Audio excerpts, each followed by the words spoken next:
Dear terrestrial ladies and gentlemen, and all the great people on the other side of the screen, my name is Osnir, and I am happy to say hello to you from my reading room, which is my old-timer Mazda.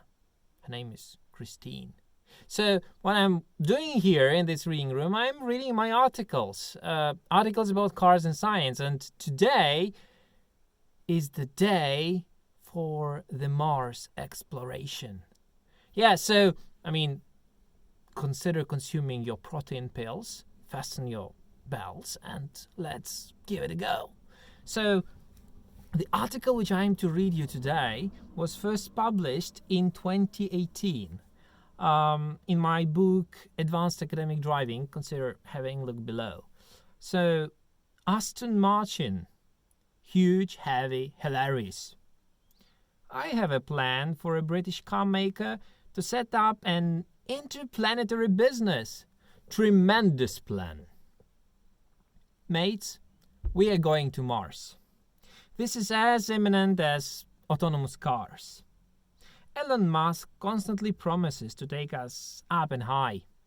In September 2017, in Guadalajara, Mexico, he presented a vision to use the SpaceX potential and colonize Mars. Short trips back and forth should start sometime in 2019.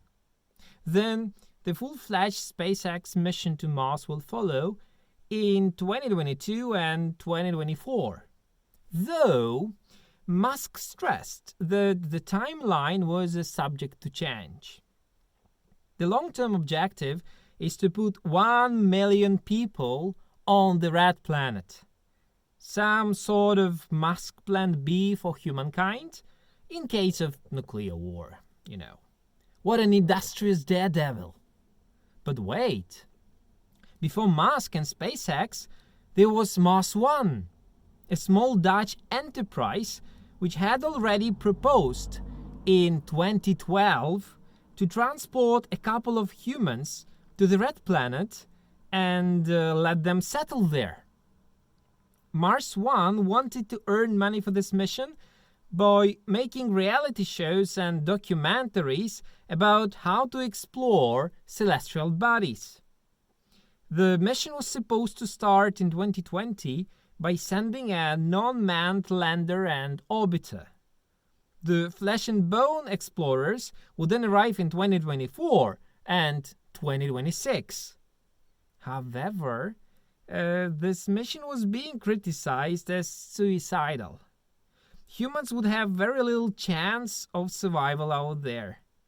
Not to mention that very little money would be earned on broadcasting how explorers starve, suffocate, or decay from radiation. But critics always criticize, don't they? Have no illusions. Mars is a harsh planet. It is the most habitable surface in our solar system, but it's still very harsh. It is half size of Earth, 53% of the diameter, and not as magnetic. It exerts 38% of the gravity. It is freaky cold, with the annual average temperature hitting 55 degrees Celsius below zero. It does not have much atmosphere, 100 times less if compared with the Earth's density, and most of its atmosphere is carbon dioxide. Its ground is covered with thick layers of dusty rust. Dust storms and tornadoes are common, some of which are as big as France and Germany combined. Then we have cosmic radiation, which hammers Mars like the stick's Chinese cousin. The planet has no magnetic field to protect itself from the cousin. This, however, does not change my initial point. As a multi-planetary species, we will step on Mars soon. And after settling down, we will need something to move around. We will need a car. I gave this idea a thought, and it seems Mars is doomed to become the heaven for off-roaders, hill climbers, and drag racers. Then I gave it another deeper thought, and dear Aston Martin, below you have my business plan for your future interplanetary expansion. You should become Mars' best. Do not even ask why. You should. The brand obliges. Aston Martian. First, when engineering cars, you should take the low gravity and thin atmosphere into account. This means your cars should be heavier and bigger. Do not worry about the aerodynamics. Bigger bodies will not slow cars down, as there is almost no air pressure on Mars. Instead, bigger bodies will provide more space for passengers and luggage, and docks in trunk. Also, putting additional weight on cars will improve their driving abilities. Going fast and stable means being heavy on Mars, 3 times as heavy as on Earth. Otherwise, the driver should be careful on cornering. Second, you should address the terrain properly. It is the perfect track for off-roading in all directions.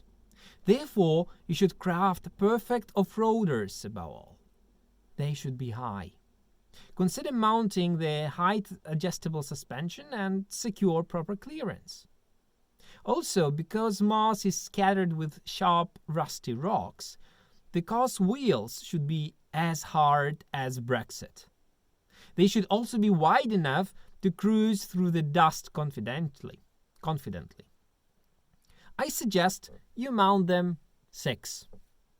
By the way, dust, it will be everywhere and, if not removed in time, will form a rocky deposit. With this in mind, the car's elements should be well soldered and protected. You should also give a thought to how to prevent the dust slipping into the cabin when the driver's family goes out for a grill. Third, you should engineer a proper motor for the local fuel. All previous Earth-made Mars-exploring vehicles were electric, so this technology kinda works and should be considered. As for the source of energy, your cars can be powered by methane fuel cells. I agree there is not much free methane on Mars, but it may be extracted from the atmosphere using a Sabatier reaction and water electrolysis system. The reaction will also generate some liquid oxygen alongside the methane, which is good. Another source of energy is solar power. Imagine a car carrying composite panels on its roof. When parked, these panels are assembled, unrolled, on the ground to charge the battery. On the move, they are put back on the roof. This solution, however, will encourage drivers to drive at night. As I see it now, the Aston Martian should resemble the Mars concept vehicle constructed in 2017 at the Kennedy Space Center. It's 8.5 meters long and 3.3 meters tall, a 6-wheeled hermetic beast weighing 2.5 tons. Its drivetrain consists of an electric motor, 700-volt battery, and solar arrays capable of charging that battery. The vehicle was crafted by Parker Brothers Concepts of Cape Canaveral, Florida, to navigate craters, boulders, and dunes. Its body consists of aluminium and carbon fiber. Its guts are full of scientific instruments and life support systems. It also looks very stylish in blue and black colors. Now, the good news is that the Mars concept vehicle is not going to Mars. It serves as scientific muscle play and encouragement for a new generation of engineers. Therefore, dear terrestrial Aston Martin, use your chance to take the lead and let the Aston Martian be born. To take the firm lead, however, all the Aston Martian's parts should be produced on the red planet. Earth supplies are no. Here is how to do this. I bet one of the first objectives for the early Mars colonists will be establishing facilities to mine and refine local resources. The latter are in abundance. Silicon, iron, aluminium, titanium, calcium, chromium, copper, and many other elements can be easily extracted from the planet's crust. Surely, Martian metallurgy will be different from earthly metallurgy. It will also take more time and experimenting to achieve acceptable quality. I mean here, absence of coal and lower gravity may influence steel making, but this should be done. On success, the metallurgic products will be used to make the car's body, chassis, drivetrain, wiring, seals, and other components. The engineering challenges do not end here, unfortunately. While the methane, electricity, or even focused sunlight may be used to melt metals, they cannot replace the Earth's fossil fuels for producing plastics, because the latter are produced from crude oil. Solution? The non-industrial one. The Aston Martin plastics should derive, from hemp, or from hemp seeds, which are crushed to produce oil, which is further processed to produce plastics. Actually, hemp can become Mars' superplant. It grows super fast on virtually any soil. It emits super huge volumes of oxygen. Its stalks are fine for producing super bio clothes, bricks, and fiberglass. Its leaves and seeds may be consumed raw in salads, though they are not super tasty. If squeezed hard enough, it can provide superhumans with milk and tea. Finally, hemp is a variety of cannabis. Thus, colonizers may use it to relieve their super stress in the harsh environment. You know what I mean. Now, I mentioned hill climbing in a passage above. I hope you know that Mars hosts the Olympus Mons, the biggest planetary mountain in the solar system.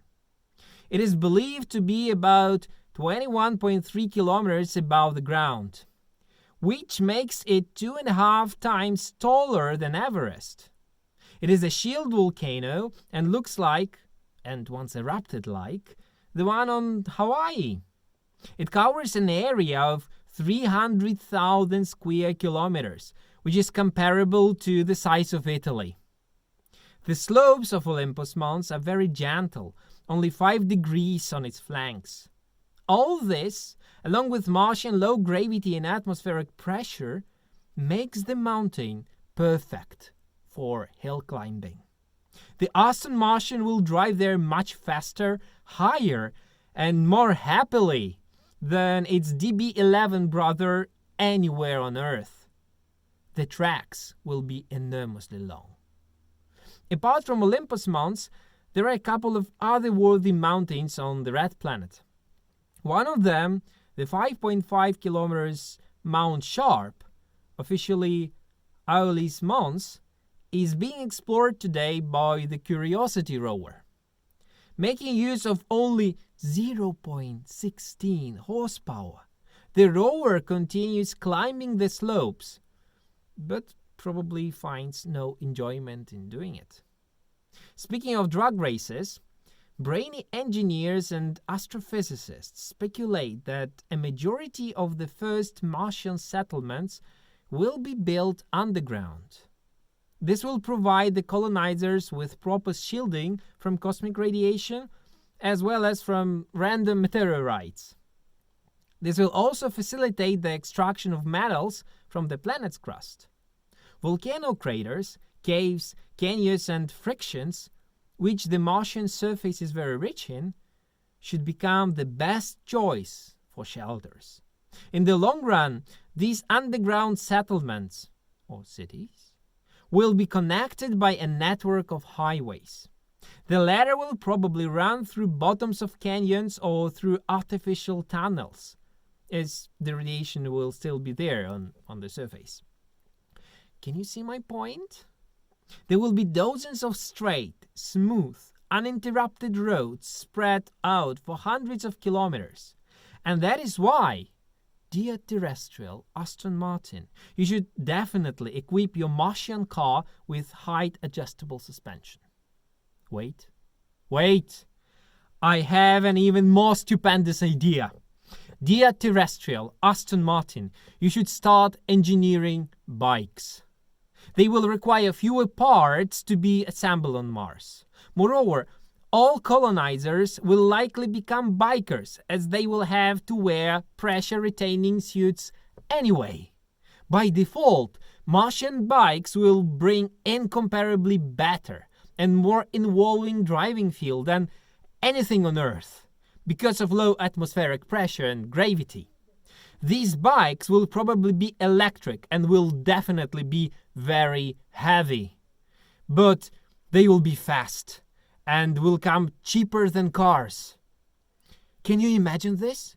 A pack of Martian bikers in hemp-fabricated suits cruise along the Valles Marineris, one of the biggest canyons in the solar system. The obscure rays of the distant star cast shadows on the mountaintops. The crystal-clear stripe of the Milky Way stretches high above everyone's helmets. This will be terrific. And do not dare say that bikes are not your business. A poor excuse after you created the signet. Finally, for those of your demanding clients who insist driving the DB11 in distant space, consider the colonization of Venus. Internal combustion may work there, as atomic oxygen is present in the atmosphere. Your clients will also have unmatched experience when driving through the glossy streets of the cloud cities.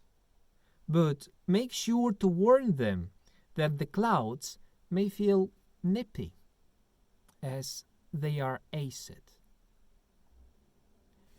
Dear terrestrial ladies and gentlemen, and all the great people, thank you for being with me. I hope you like that story. Consider subscribing for more, and consider having a look on my books, because there are many more stories there. See you next time. Thanks for being with me.